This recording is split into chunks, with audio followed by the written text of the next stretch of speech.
Hello sir. ఈరోజు మన topic ఒళ్ళు గగుర్పాటు పుట్టించేటువంటి ఒక కథ. మనం ఇటీవల చూసుకుంటే ఆర్మీలో వర్క్ చేసినటువంటి గురుమూర్తి అనే వ్యక్తి హ్మ్.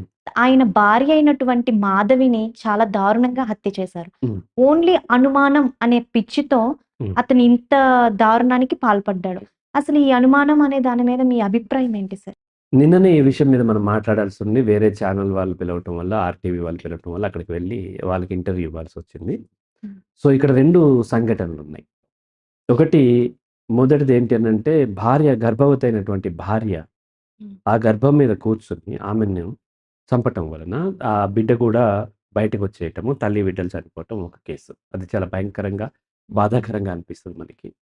రెండోది భార్యను చంపేసేసి ఆమె శరీరంని మొత్తము కుక్కర్‌లో ఉడికిచ్చి అండ్ బోన్స్‌ని పిండి చేసి అదంతా ఎక్కడో పడేసేసి, ఏమీ ఎరగనట్టుగా ఆమె తల్లిదండ్రులకి మీ కూతురు కనిపించట్లేదని చెప్పి పోలీస్ కంప్లెయింట్ ఇచ్చి, తర్వాత దొరికిపోయినటువంటి కేసు. ఇవి 2. హ్మ్. అయితే మనము ఎటువంటి కేసుని మనం విశ్లేషించేటప్పుడు, మనం కొంత క్లారిటీతోనుండాలి. మొదటిదేంటంటే, అక్కడ ఏం జరిగింది అనేది మనకి మీడియా ద్వారా మాత్రమే తెలుసు హ్మ్. అనేది మనకి క్లారిటీ ఉండాలి. ఫస్ట్ హ్యాండ్ ఇన్ఫర్మేషన్ మనకి లేదు. ఇప్పుడు ఒక క్లయింట్ అనుకోండి, హ్మ్. క్లయింట్‌ది వేరు. క్లయింట్ వాళ్ళు చెప్తారు.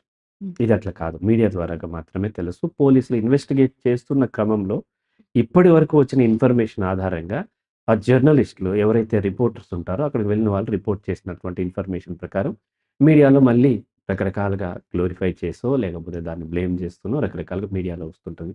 సెన్సేషన్ చేస్తూ. హ్మ్. అలా వచ్చినప్పుడు ఆటోమేటిక్‌గా మన దగ్గర న్యూస్ వస్తది. దాన్ని విశ్లేషిస్తూ ఉంటాం. అయితే వాళ్ళకేం అర్థమైంది అన్న దాన్ని బట్టి ఆ రిపోర్టర్ చెప్తారు. హ్మ్. అంతేకాకుండా ప్రజలు ఎలా చెప్తే చూస్తారన్న దాన్ని బట్టి కూడా వాళ్ళు దాన్ని రిపోర్ట్ చేసే విధానం ఉంది. ఇక్కడ ఫస్ట్ అంటే దాని లోపలికి వెళ్ళే ముందు, ఆ భార్య గర్భం మీద కూర్చుని అనగానే మీకు ఒక విధమైనటువంటి బాడీలో ఒక విధమైన హ్మ్. ఆహ్, భయమేసినట్టుగా మీ బాడీ లాంగ్వేజ్ మారింది. అలాగే భర్త భార్య శవాన్ని ఉడకబెట్టాడు అనగానే ఒక విధంగా భయంతోని మీ మీ యొక్క బాడీలో చేంజెస్ వచ్చినాయి. ఇక్కడ చూడాల్సింది ఏంటి అనంటే భార్యను ఉడకబెట్టలేదు. ఈ రెండిట్లో కొంత తేడా. మొదటిది బ్రతికున్న భార్యకి హింస పెట్టాడు. హ్మ్. రెండవ దాంట్లో చనిపోయిన అమ్మాయి శవాన్ని ఉడకబెట్టాడు. ఈ రెండిటికి తేడా ఉంది. ఇంత భయంకరమా? ఎంత భయంకరంగా చేస్తారంటే రెండవది ఏదైతే ఉందో అది హింస కాదు. తప్పించుకుంటానికి చేసేటువంటి స్ట్రాటజీ. హ్మ్. ఆమె చనిపోయింది. ఆమెకు ప్రాణం లేదు. ఆమెకు పెయిన్ తెలీదు. ఎలా తప్పించుకోవాలన్న దాంట్లో ఉడకబెట్టాడు తప్ప, భార్యను ఉడకబెట్టాలనే కోరికతో కాదు. ఇలా తప్పించుకోవచ్చని ఏదో సినిమాలో చూసి తను చేసినటువంటి ప్రయత్నం. అంతకుముందు గూడా ఒక డాగ్‌ని అలాగే చంపి, ఏదో ఉడకబెట్టి దానికి ఒక ట్రయల్ గూడా యేసాడు. అంటే దొరకకుండా ఉండటం కోసం చేసే క్రమంలో చేశారు. ఇలా రెండవది జరిగింది. అయితే ఎందుకు జరుగుతుంది ఇలా? ఈ మీడియాలో కూడా వాటిలో డిస్కషన్ ఏంది? ఇంత దుర్మార్గంగా చేస్తారా? ఇంత కోపమా? మానవత్వం ఏమైపోయింది? పశుత్వం వచ్చింది. అట్లా ఇట్లా ఏవో చేస్తూ ఉంటారు. ఇంత క్రిమినలే. ఫస్ట్ మనం తెలుసుకోవాల్సింది వీళ్ళిద్దరూ కూడా ఇది మొదటి క్రైమ్. ఆర్గనైజ్డ్ క్రిమినల్స్ కాదు. ఆర్గనైజ్డ్ క్రిమినల్స్ అంటే కీప్ ఆన్ క్రైమ్ చేస్తూ ఉంటారు వాళ్ళు. క్రైమ్ చేస్తూనే వాళ్ళ జీవనం సాగించాలని వాళ్ళు చేసుకున్నటువంటిది. వ అది అలా చేసింది కాదిది. రెండవది క్షణికావేశంతో చేశారా? ఇంత క్షణికావేశంతో చేస్తారంటే క్షణికావేశం కూడా ఉంది. అంటే భార్య మీద ఎందుకంత పగ? ఇది పగతో చేసింది గాదు. ఇది ఒక సమస్య. సహజంగా ఇటువంటి ఏం జరిగినా సరే వెంటనే పోలీసులొస్తారు. అరెస్ట్ చేస్తారు. కోర్ట్‌లో హాజరుపరుస్తారు. కొంత విచారణ తర్వాత బెయిల్ కొంతమందికొస్తుంది. శిక్ష కొంతమందికి పడుతుంది. సో, శిక్షిస్తారు. కోర్ట్‌లో శిక్ష పడతది కొంతమంది. కొంతమంది తప్పించుకుంటూ ఉంటారు. దాంతో ఎండ్ అయిపోద్ది. కానీ దీని వెనకాల కారణం మాత్రం బయటకొచ్చే అవకాశాలు చాలా తక్కువుంటాయి. అనుమానంతోని. అనుమానం ఏమని అనుమానం? ఆ అమ్మాయి నాకు బీటెక్ అని చెప్పింది. బీటెక్ చదివిందా లేదా అనే అనుమానం కాదు. హ్మ్. ఆ అమ్మాయి ఇంత కట్నం ఇస్తా అన్నారు వాళ్ళ పేరెంట్స్. ఈమె తీసుకొస్తదా రాదా అనే అనుమానం కాదు. ఏంటి అనుమానం అంటే భార్య మీద ఏం అనుమానం ఉంటదంటే తన భార్య ఎవరితో అన్నా సెక్సువల్ రిలేషన్‌లో ఉందేమో, ఎవరినన్నా ప్రేమిస్తుందేమో, ఎవరితో అన్నా రొమాంటిక్ రిలేషన్‌లో ఉందేమో అనే అనుమానంతోనే ఇటువంటి హత్యలు జరుగుతాయి. అంతే కదా! సో, ఇది ఏంటి అనంటే దీన్ని ఒక మానసిక సమస్య. దీన్ని రిలేషన్‌షిప్ ఓసీడీ అంటారు. హ్మ్. అంటే రకరకాల ఓసీడీలుంటాయి. కొన్ని వేల రకాల ఓసీడీలుంటాయి. ఆర్ఓసీడీ. ఆర్ఓసీడీలో మళ్ళీ రకాలున్నాయి. ఆర్ఓసీడీ అంటే రిలీజియస్ ఓసీడీ కూడా ఆర్ఓసీడీ అంటారు. రిలీజియస్ బిలీఫ్స్ వల్ల వచ్చే ఓసీడీ. అలాగే వచ్చేసి క్లీనింగ్ ఓసీడీ ఉంటుంది. శుభ్రత పట్ల ఓసీడీ ఉంటుంది. అటువంటి రకరకాల ఓసీడీల్లో ఇదొక ఓసీడీ. ఇదేంటి అంటే రిలేషన్‌షిప్ ఓసీడీ. తనతో రిలేషన్‌లో ఉన్నవారు పర్టిక్యులర్‌లీ చాలా మంది మీద ఉంటుంది. నాట్ ఓన్లీ రొమాంటిక్ రిలేషనే కాదు. తల్లితో, తన అపోజిట్ జెండర్ తల్లితో తనకొక రిలేషన్ ఉంది. సిస్టర్‌తో ఉంది. వైఫ్‌తో ఉంది. డాటర్‌తో ఉంది. ఇట్లా తనతోని ఉన్న రిలేషన్‌లో ఉన్న అపోజిట్ జెండర్ వ్యక్తి ఇంకెవరితో అయినా ఒక రొమాంటిక్ రిలేషన్ పెట్టుకున్నారేమో అనే అనుమానం. హ్మ్. ఇది మేల్‌కుంటది, ఫీమేల్‌కి కూడా. హ్మ్. ఫీమేల్ కూడా తన భర్త, తన బాయ్ ఫ్రెండ్ ఎవరితో అన్నా ఉన్నాడా? తన అన్న ఎవరితో అన్నా ఉన్నాడా? హ్మ్. ఈ అమ్మాయితోనే ఉన్నాడా? తన తండ్రి ఎవరితోనా ఉన్నాడా? ఇటువంటివి ఉంటాయి. ఎక్కువ రొమాంటిక్ రిలేషన్ ఉన్న వాళ్ళతో ఎక్కువుంటాయి. బాయ్ ఫ్రెండ్‌తో ఉంటది. అలాగే మగవాళ్ళలో ఏంటంటే తన గర్ల్ ఫ్రెండ్, తన వైఫ్ ఎవరితోనా రొమాంటిక్ రిలేషన్‌లో ఉందా అనేది నిరంతరం వాళ్ళ మనసులో ఆ థాట్ తిరుగుతూ ఉంటుంది. దాని నుంచి బయటపడే క్రమంలో మరింత లోపలికి వెళ్ళిపోతూ ఉంటారు. హ్మ్. దానికి దాని కన్ఫర్మేషన్ కోసం కొన్ని కంపల్షన్స్ చేస్తూ ఉంటారు. వెళ్ళి వాళ్ళ యొక్క మొబైల్ చెక్ చేస్తూ ఉంటారు. హ్మ్. అలాగే వచ్చి ఆఫీస్‌కి వెళ్లి సడెన్‌లీ వెనక్కొచ్చి చూస్తూ ఉంటారు. అనుకోకుండా వస్తూ ఉంటారు. అలాగే మధ్య మధ్యలో ఫోన్ చేస్తూ ఉంటారు. ఇట్లా రకరకాలయన్నీ చేస్తూ ఉంటారు. వీళ్ళు సహజంగా ఎప్పుడైతే ఇది ట్రీట్ చేయబడనప్పుడు కౌన్సెలింగ్‌తో ఓవర్‌కమ్ చేయొచ్చు. ఓవర్‌కమ్ చేయకుండా అది ముదిరిపోయినప్పుడు అది పెరిగి వాళ్ళు బాధపడుతున్నారు యాక్చువల్లీ. ఇక్కడ మనకు ఎంతసేపు చనిపోయిన వాళ్ళే బాధితులు కాదు. హంతకులుగా మారిన వాళ్ళు కూడా బాధితులు. వీళ్ళు కూడా బాధపడుతున్నారు. సో, వీళ్ళు మరొక రకంగా బాధపడుతున్నారు. సో, వీళ్ళలో పెరిగిపోయి ఒక్కొక్కసారి ఎక్స్‌ట్రీమ్ స్టేజ్‌కి వెళ్ళినప్పుడు కొంతమంది ఇటువంటి హత్యలు చేసే అవకాశం ఉంది. కొంతమందిని పైనుంచి తోసేస్తూ ఉంటారు. టూర్‌కని తీసుకెళ్ళి. లేకపోతే ఇట్లా ఇంట్లో హత్య చేసేయటము. ఇంకో దగ్గర ఏయటం. కొంతమంది ఎళ్ళిపోతారు. కొంతమంది భర్తలు భార్యను వదిలేసి వెళ్ళిపోతారు. వేరే ఎక్కడో సన్యాసుల్లో కలిసిపోవటం. హ్మ్. అంటే ఎంతసేపు హత్యలే కనిపిస్తున్నాయి మనకి. మిగతాయి కనిపించవు. లేకపోతే వేరే మఠానికి వెళ్ళిపోవటం. లేకపోతే మైసూర్ ఎళ్ళిపోయి అక్కడేదో దాంట్లో ఉండిపోవటం. ఇట్లాంటివి కూడా జరుగుతూ ఉంటాయి. ఇదంతా కూడా ఈ రిలేషన్‌షిప్ ఓసీడ్‌లో జరుగుతూ ఉంటుంది. ఇదెందుకొస్తుంది అనేది మనం చూసినట్లయితే, బాల్యం నుంచి చుట్టూ ఉన్నవాళ్ళు ఫీమేల్ యొక్క శీలానికి శీలం అంటే సెక్షువల్ ఇదనమాట. శీలం యాక్చువల్‌గా అదే. దాని అర్థం అది కాదు. శీలం అంటే మనసుకు సంబంధించింది. కానీ శారీరకంగా సెక్షువల్ రిలేషన్‌కి ఎక్కడ లేని గ్లోరిఫికేషన్ ఇవ్వటం. హ్మ్. అంటే అది చాలా గొప్పది. అలా లేని వాళ్ళందరూ చెడిపోయిన వాళ్ళు. ఒకరికంటే భర్త కంటే వేరే వాళ్ళతో ఎవరితోనైనా సెక్స్‌లో పార్టిసిపేట్ చేస్తే, ఏ కారణంతో చేసినా వాళ్ళు చెడిపోయిన వాళ్ళు. వాళ్ళు తప్పుడు మనుషులు. ఈవెన్ రేపుకి గురైన అమ్మాయిని కూడా బ్లేమ్ చేస్తూ ఉంటారు. హ్మ్. నువ్వేం చేస్తే రేప్ చేశారు? ఆ అమ్మాయిని పవిత్రమైన దానికి చూడు చెడిపోయిన అమ్మాయిగా చూస్తారు. అతను చెడగొట్టాడు అంటారు. హ్మ్. అతను చెడిపోడా మరి? హ్మ్. ఈమె మాత్రమే చెడిపోతది. ఇట్లా మనకి ఒక విధమైనటువంటి సమాజంలో విశ్వాసాలు ఉండటం వలన ఏమైంది అంటే, ఈ మగవాళ్ళలో కూడా మగపిల్లల్లో, ఆడపిల్లల్లో ఉంటుంది, మగపిల్లల్లో ఉంటుంది. ఈ కాంటెక్స్‌లో మగపిల్లల్లో ఆమె శీలం ఎక్కడ పోతుందో, ఉందో లేదో అన్న దాంట్లో టీనేజర్ నుంచి వాళ్ళకొకటి బగ్ చేస్తూ ఉంటది. తనకొచ్చే అమ్మాయి వెర్జినా కాదా? కన్యనా కాదా? ఇంతకుముందు ఎవరినన్నా ప్రేమించిందా? ఎవరితోన్నా సెక్సువల్ రిలేషన్ ఉందా? అనే దాంతోనే పెళ్లి కాకముందు దాకా సఫర్ అవుతారు.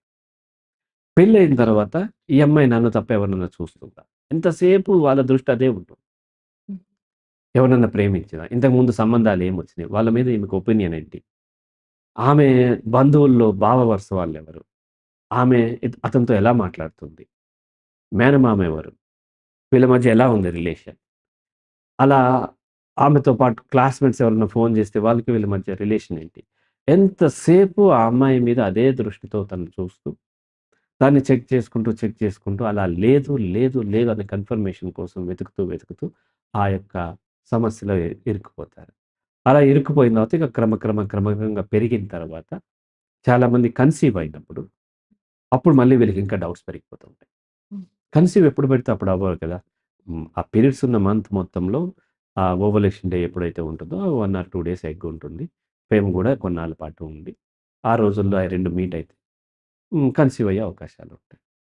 ఇది ఎప్పుడు కలిస్తే వస్తది, ఎప్పుడు కలిస్తే వచ్చే అవకాశం లేదు, సేఫ్ పీరియడ్ ఏంటి, ఇటువంటి అవగాహన లేక, ఈమె ఈ డేట్స్‌లో నేను సెక్స్‌లో పార్టిసిపేట్ చేయలేదు కదా! ఇప్పుడు ఆమె 12థ్ డేనో, 14థ్ డేనో ఓవల్యూషన్ అనుకోండి. ఇతనెప్పుడో 9థ్ డేలో సెక్స్‌లో పార్టిసిపేట్ చేసి ఊరెళ్ళిపోయాడు. హ్మ్. వచ్చిన తర్వాత ఆమె కన్సీవ్ అయింది. హ్మ్. ఆమె ఎగ్ అప్పుడు రిలీజ్ అయింది కదా! నేను లేను కదా!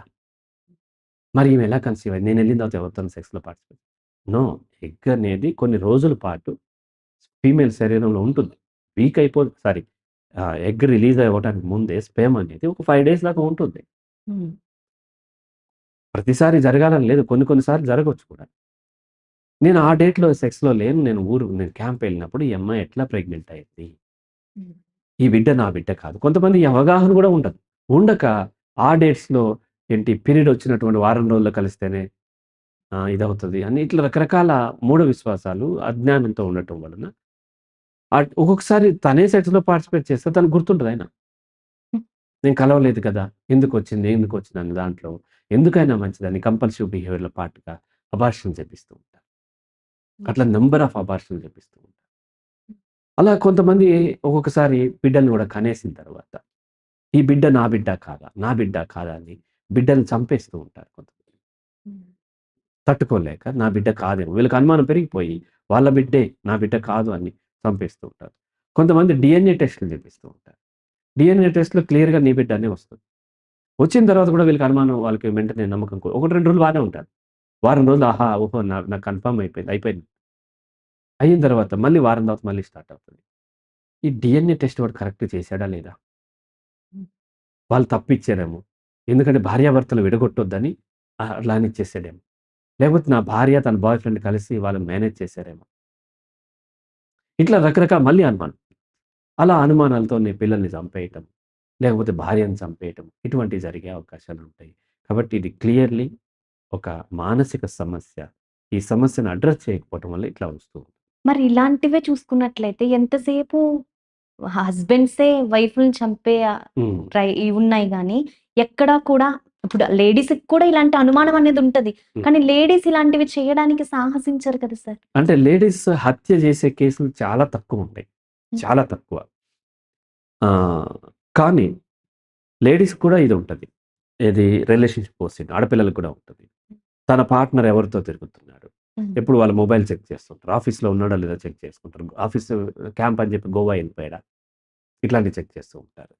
అయితే లేడీస్ హత్య దాకా ఎందుకు వెళ్ళదు హ్మ్. అంటే, ఇక్కడ కొన్ని అంశాలు మనం విశ్లేషించాలి. మొదటిది శారీరకమైన అంశాలు. అంటే శారీరక అంశాల్లో మొదట ఫీమేల్‌కి రిలీజ్ అయ్యేటువంటి ఈస్ట్రోజన్ హార్మోన్ డామినేట్ చేస్తది. మేల్‌కి టెస్టోస్టెరాన్ డామినేట్ చేస్తది. ఈ టెస్టోస్టెరాన్ అనేది అగ్రెసివ్ బిహేవియర్‌ని చూపిస్తూ ఉంటుంది. హ్మ్. కోపం, ఆ తిరుగుబాటు తత్వం ఎక్కువుంటది. హ్మ్. సో, కాబట్టి సేమ్ ఇన్సిడెంట్ జరిగినప్పుడు ఫీమేల్ అటాక్ చేయటం కంటే, శారీరకంగా అటాక్ చేయటం కంటే, ఆమె అటాక్ చేయాల్సిన వెర్బల్‌గా అటాక్ చేస్తది. హ్మ్. అంటే మాటలతోని హింసించటం. లేదంటే సతాయిస్తది. మేల్ ఏం చేస్తాడు? శారీరకంగా అటాక్ చేస్తాడు. హ్మ్. లవ్ ఫెయిల్యూర్‌లు ఉన్నప్పుడు ఎక్కువ మంది మేల్ అంటే ఎక్కువ కేసుల్లో ఫీమేల్‌తో కంపేర్ చేస్తే ఈ అటాక్ చేయటం ఉంటది. యాసిడ్ పోయటము, చంపేయటం, నరికేయటం ఇటువంటియన్నీ మనకు మగవాళ్ళలో చూస్తాం. ఆడవాళ్ళలో చాలా తక్కువుంటది. హ్మ్. లవ్ ఫెయిల్ అయినప్పుడు సూసైడ్ చేసుకునే కేసులు చూస్తే ఎక్కువ ఫీమేల్‌లో ఉంటాయి. హ్మ్. మేల్‌లో చాలా తక్కువుంటాయి. అంటే ఫీమేల్ తను అటాక్ చేయలేక తనను తాను హింసించుకుంటది. హ్మ్. దానికోసం తను వెర్బల్ అబ్యూజ్ చేస్తూ ఉంటది. వెర్బల్‌గా అబ్యూజ్ చేస్తూ ఉంటది. వెర్బల్‌గా అటాక్ చేస్తూ ఉంటది. లేదంటే సతాయిస్తూ ఉంటది. లేకపోతే పిల్లల మీద ఫ్రస్ట్రేషన్ ఇవి ఎక్కడ దొరకకపోతే ఆమె సూసైడ్ చేసుకునే అవకాశాలు పెరుగుతాయి. సో, అది మొదటి కారణం. బయోలాజికల్‌లో ఉన్నటువంటి డిఫరెన్సెస్. రెండవది మగవాడు తిరగక చెడతాడు. ఆడ తిరిగి చెడుద్ది అనేటువంటి ఒక బిలీఫ్ సిస్టమ్ ఇక్కడ మనకి. హ్మ్. మేల్ తిరగటాన్ని సమాజం ఏమీ నెగెటివ్‌గా పెద్దగా చూడట్లేదు. హ్మ్. చాలా తక్కువ నెగెటివ్‌గా చూస్తుంది. వేశ్యని హీనంగాను, విటుడుని హీరోలాగా చూస్తది. విటుడు అంటే ఎవరు? వేశ్య దగ్గరికి వెళ్ళేవాడు. హ్మ్. ఒక వేశ్య ఉంటే కనీసం 100 మంది విటులుంటారు. విటుడులు. అంటే వేశ్యని మిస్‌యూజ్ చేసుకున్నవాడు. కానీ వ్యభిచారం అనగానే మనకి ఫీమేల్ గుర్తొస్తుంది. హ్మ్. మేల్ గుర్తు రావట్లేదు. మరి మేల్ చేసిందేంటి? మేల్ చేసిన అదే యాక్ట్ కదా! ఈమెను మాత్రం బ్లేమ్ చేస్తూ ఉంటారు. ఒక అమ్మాయి ఏమందంటే తను మెడిసిన్ చేసిన అమ్మాయి. నర్సుల గురించి కామెంట్ చేస్తే తప్పే. ఆమె కూడా తర్వాత రియలైజ్ అయింది. కరెక్ట్ చేసుకుంది. నర్సులందరూ పిచ్చిలు సార్. డాక్టర్లతో పడుకుంటారు. తప్పుడు అవగాహన. తప్పుడు జనరలైజేషన్. స్టిల్ ఒకవేళ ఇదే తీసుకున్నట్లయితే మరి డాక్టర్‌లెవరు? హ్మ్. సేమ్ యాక్ట్‌లో పార్టిసిపేట్ చేసిన డాక్టర్లు మాత్రం డాక్టర్స్. ఒకవేళ పార్టిసిపేట్ చేస్తే అలా జరగదు. ఒకవేళ జరిగితే నర్సులు మాత్రం పిచ్చిలు. ఎట్లా అవుతారట్లా? కదా! అంటే అటువంటి బిలీఫ్ సిస్టమ్ మన సమాజంలో ఉంది. నమ్ముతుంది. సేమ్ యాక్ట్‌లో పార్టిసిపేట్ చేసిన ఫీమేల్ బిచ్ అవుతుంది. మేల్ ఏమో హీరో అవుతున్నాడు. ఎందుకంటే ఫీమేల్ తన యొక్క ఆస్తి. హ్మ్. ఫీమేల్‌ని తన ఆస్తి తను కోల్పోవటానికి వీల్లేదు. ఆమె శీలము ఉంటే, ఆ శీలము తప్పకూడదు కాబట్టి, తనకేం లేదు నువ్వు శీలవతిగానే ఉండాలి. లేకపోతే నువ్వు పనికిమాలిన దానివి. నీకు విలువ లేదు అని జెప్పి సమాజం ఆ ఫీమేల్‌ని మానసికంగా ప్రోగ్రామ్ చేయటం, మేల్ గూడా అది నమ్మటం. హ్మ్. కాబట్టి తనకి ఆ అమ్మాయి తనను ఉంచుకోవాలి. తన శీలాన్ని కోల్పోకూడదు. అంటే తనకేంటంటే, ఆ అమ్మాయి వేరే వాళ్ళతో సెక్స్‌లో పార్టిసిపేట్ చేస్తే తను ఓడిపోయినట్టు. హ్మ్. అంటే తను సెక్స్‌లో బాగా పెర్ఫార్మ్ చేసి ఆమెను సాటిస్ఫై చేయట్లేదేమో అని తను అనుకుంటాడు. కానీ నిజానికి అది కాదు. కానీ ఒక అమ్మాయి వేరే వాళ్ళ వైపు చూస్తుందంటే భర్త సరిగ్గా సెక్స్‌లో సాటిస్ఫై చేయట్లేదు అని ఒక బిలీఫ్ సిస్టమ్ మన సమాజంలో, సోషల్ మీడియాలో కూడా వస్తూ ఉంటది. కానీ నిజానికి ఆ కారణాలు కావు. ఇది పెద్ద సబ్జెక్ట్. స్టిల్ మనం బ్రీఫ్‌గా చెప్పుకోవాలంటే భర్త ఎంత సెక్సువల్లీ సాటిస్ఫైడ్ సాటిస్ఫాక్షన్ ఫీమేల్‌కేమి అతని యొక్క శారీరకమైనది కోరుకోదు. మేల్ కోరుకుంటూ ఉండొచ్చు. భర్త ప్రేమగా చూడటం కావాలి తనకి. అది ఎమోషనల్ ఫీల్ అవుతుంది female. Little bit of sex కూడా ఉండొచ్చు. But very little bit. Even సెక్సువల్‌గా సాటిస్ఫై చేయకపోయినా ఫీమేల్ ఏం డిస్సాటిస్ఫాక్షన్ ఉండదు. కానీ వీళ్ళు సెక్స్‌తోనే ఆమెను కంట్రోల్ చేయాలేమో, లేకపోతే వెళ్ళిపోతదేమో అని భయం చేత వీళ్ళకి ఆ భయము, యాంక్సైటీ ఉండటం వల్ల సెక్షువల్ పెర్ఫార్మన్స్‌లో వాళ్ళకి వాళ్ళు యాంక్సైటీ ఫీల్ అయ్యి ప్రీమెచ్యూర్డ్ ఎజాక్యులేషన్ లేకపోతే ఇటువంటివన్నీ ఉన్నప్పుడు తను గిల్ట్ ఫీల్ అయిపోతూ ఉంటాడు. ఆ అమ్మాయి ఏమి తను డిస్సాటిస్ఫాక్షన్ లేదు అనట్లేదు. స్టిల్ తను ఫీల్ అయిపోయి ఎక్కడ వెళ్ళిపోతదేమో అని భయం చేత ఎంతసేపు దాంట్లోకి వెళ్ళిపోయి అలా వెళ్ళకుండా ఉండటం కోసం అటాక్ చేస్తూ ఉంటారు. అందుకనే సెక్స్‌లో మేల్ చాలా మేల్ సెక్షువల్ యాక్ట్ కంటే ఫీమేల్ ఎక్కువగా శారీరకంగా హింసించి ఆనందం పొందుతూ ఉంటారు. అలా హింసిస్తే ఆమె ఆనందం పొందుద్దని వీళ్ళు నమ్ముతూ ఉంటారు. ఆమెను అరిపించాలి.